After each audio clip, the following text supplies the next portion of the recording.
शाद भट्टी साहब, इंतखाबी मुहिम देखिए, ये आप जज नहीं कर सकते क्योंकि पाकिस्तान की एक सबसे बड़ी सियासी जमात से बल्ला ले लिया गया, उनको कॉर्नर मीटिंग की भी इजाज़त नहीं, तो आप कैसे जज कर सकते हैं कि किसकी इंतखाबी अच्छी मुहिम रही है।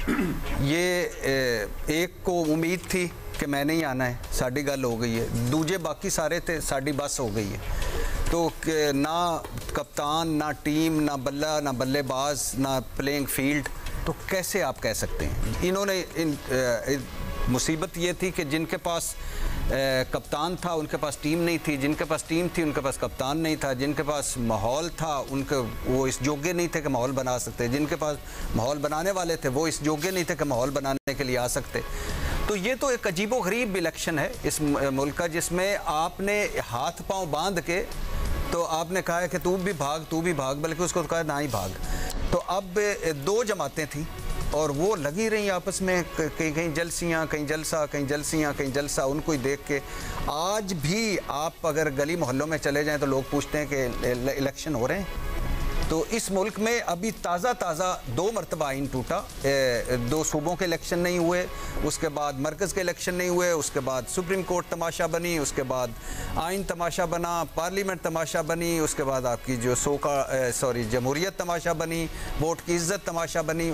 तो एक कन्फ्यूजन, बेयकीनी, गैर आइनी हुकूमत, मुतनाज़ तरीन हालात, मुतनाज़ तरीन इलेक्शन कमीशन, मुतनाज़ तरीन निगरान हुकूमतें, मुतनाज़ तरीन सियासत, उसमें कोई दो भागी जा रहे हैं। और नवाज शरीफ साहब जो अब तक जो उन्होंने कैंपेन की है, अकेले दौड़कर नंबर 2 हैं। शाद साहब, इंतखाबी मुहिम जितना भी वक्त मिला उसमें क्या काबिल जिक्र है इस इंतखाब से पहले? देखिए, एक बात तो ठीक है भट्टी साहब की, और ये वक्त आया कि भट्टी साहब से मुत्तफिक होना पड़ रहा। एक बात तो अगर मामला यहाँ तक पहुँच गया तो घर चले। एक बात तो ठीक है उनकी कि ये अनफेयर होगा कि हम कंपेयर करें, क्योंकि पीटीआई को तो वाकई मौका नहीं दिया गया कि वो अपनी कैंपेन करते, मगर जिनको मौका मिला उसमें बिलावल भुट्टो जरदारी साहब की वजह से थोड़ी क्रेडिबिलिटी बनी है इलेक्शन की, क्योंकि उन्होंने कैंपेन की और भरपूर अंदाज में की। उन्होंने बाकी इंटरव्यूज़ भी दिए, टफ इंटरव्यूज़ का सामना किया, साथ में भरपूर अंदाज में जलसे किए, पंजाब में जलसे किए जहाँ उन्हें नज़र भी आ रहा है कि शायद उनकी पीपल्स पार्टी नहीं जीतेगी। उन्होंने अपनी पार्टी को मोबिलाइज करने की कोशिश की। जो नून लीग का कंडक्ट था उसमें ऐसा नहीं कि बाहर से सवाल उठ रहे थे, नून लीग के अंदर से भी सवाल उठ रहे थे। हमारे प्रोग्राम में आके ख्वाजा आसिफ साहब ने कहा कि हमें पहले मैनिफेस्टो देना चाहिए था, पार्टी की आदत को जल्दी जलसे शुरू करने चाहिए थे। तो नून लीग ने कॉन्ट्रीब्यूट किया है। पहले एक कॉन्ट्रोवर्शियल इलेक्शन तो पहले ही है, 2018 का भी था, इसमें भी कॉन्ट्रोवर्सीज है, उसको मजीद कॉन्ट्रोवर्शियल बनाने में कि मरियम नवाज साहिबा तो जानी जाती थी इस बात के लिए, दावेदार थी इस बात की कि जी मैं तो इंटरव्यूज का सामना करने को तैयार हूँ, मेरा तो ब्लैकआउट किया हुआ है इमरान खान की गवर्नमेंट ने। उसके बाद आपने एक इंटरव्यू नहीं दिया, नवाज शरीफ साहब ने एक इंटरव्यू नहीं दिया, शहबाज शरीफ साहब ने ज़रूर मीडिया का सामना किया है। तो उससे ये साबित होता है कि आपको पता था कि आप जीत जाएंगे।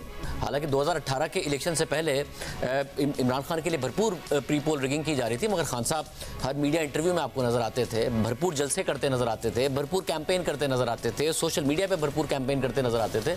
यहाँ तो मरियम नवाज साहिबा और नवाज शरीफ साहब के कंडक्ट से ये वाज़ेह है कि उन्होंने कैंपेन नहीं की, क्योंकि उन्हें पता था कि इंतजाम किया जा रहा है इमरान खान साहब का। तो अगर वो करते तो इलेक्शन की कोई क्रेडिबिलिटी होती, जो सिर्फ इसलिए ज़्यादा क्योंकि बिलावल भुट्टो जरदारी ने बड़ी अग्रेसिव कैंपेन की है। इन्होंने ना कैंपेन की, ना मीडिया को उस तरीके से टाइम दिया, ना इंटरव्यूज़ दिए, ना सोशल मीडिया को उतना सीरियस लिया जितना बहुत ही ज़्यादा जो क्रैकडाउन के बावजूद तहरीक इंसाफ ने लिया।